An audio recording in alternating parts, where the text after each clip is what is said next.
অঞ্জলিস কিচেনে আপনাদের সকলকে স্বাগত। বন্ধুরা, আজ আমি করে দেখাবো অনুষ্ঠান বাড়ির স্টাইলে শুক্তো রান্না।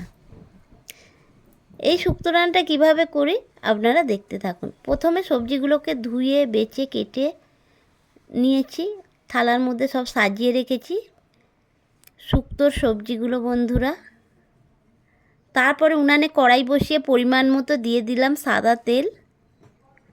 সাদা তেল দিয়ে তেলটা গরম হতে দিয়ে দিলাম শুক্তোর বড়িগুলো ভেজে নেওয়ার জন্য। বড়িটা আমার ভাজা ভাজা হয়ে যাচ্ছে বন্ধুরা, একটু লাল লাল করে ভেজে নেবো আর কি। বড়ি ভাজা হয়ে গেছে, একটা পাত্রে বড়িটা তুলে রাখলাম। এরপরে বন্ধুরা আমি দিয়ে দিচ্ছি শিম, কেননা শুক্তোতে একটু শিম দিলে ভালো লাগে। শুক্তো মানেই বন্ধুরা একটা পুষ্টিকর খাবার। এর মধ্যে একটু সমস্ত মোটামুটি সবজি দিলে আরও পুষ্টিগুণ বেড়ে যায়। যাই হোক, আমার শিমটা ভাজা হয়ে গেল, সেটা একটা পাত্রে তুলে নিলাম। কিছু বেগুনও ওইভাবে তেলে দিয়েছিলাম, দিয়ে ভাজা ভাজা হয়ে গেল, তুলে নিলাম বন্ধুরা। এরপরে দিয়ে দিলাম উচ্ছে, কিছু উচ্ছে কেটে বেছে ধুয়ে রেখেছিলাম। উচ্ছেটা তেলের মধ্যে দিয়ে দিলাম, একটু ভাজা ভাজা করে নেব বন্ধুরা। আমার উচ্ছেটা ভাজা হয়ে গেছে, এবারে খুন্তি দিয়ে কড়াই থেকে ভাজা উচ্ছেগুলো তুলে নিলাম। মোটামুটি আমার সবজিগুলো ভাজা হয়ে গেছে। আবারও উনানে কড়াই বসিয়ে তাতে পরিমাণ মতো তেল দিয়ে আর 5 ফোড়নের ফোড়ন দিয়ে আলু, কুমড়ো, ডাঁটা, কলা আর কিছুটা গাজর দিয়ে আমি কষিয়ে নিচ্ছি বন্ধুরা। সবজিগুলো কষাচ্ছি, এর মধ্যে দিয়ে দিলাম হলুদ গুঁড়ো দিয়ে আমি ভালো করে নাড়াচাড়া করে দিচ্ছি বন্ধুরা। হ্যাঁ, আগে একটু লবণও দিয়ে দিয়েছিলাম, পরিমাণ মতো লবণ দিয়ে দিয়েছি, দিয়ে একটু কষিয়ে নিচ্ছি সবজিগুলো।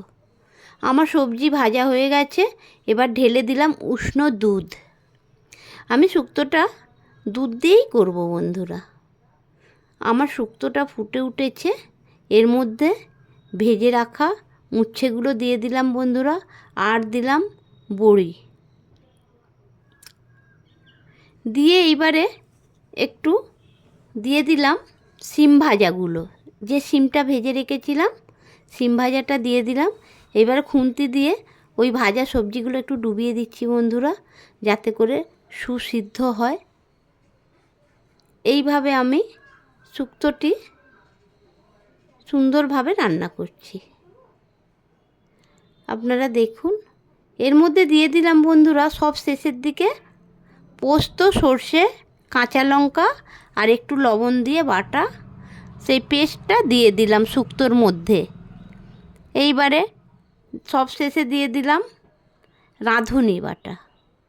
রাঁধুনি বেটে রেখেছিলাম, রাঁধুনি বাটাটা দিয়ে দিলাম। দিয়ে এবার খুন্তি দিয়ে ভালো করে নেড়েচেড়ে মিশিয়ে নিচ্ছি শুক্তোর সাথে মশলাটা।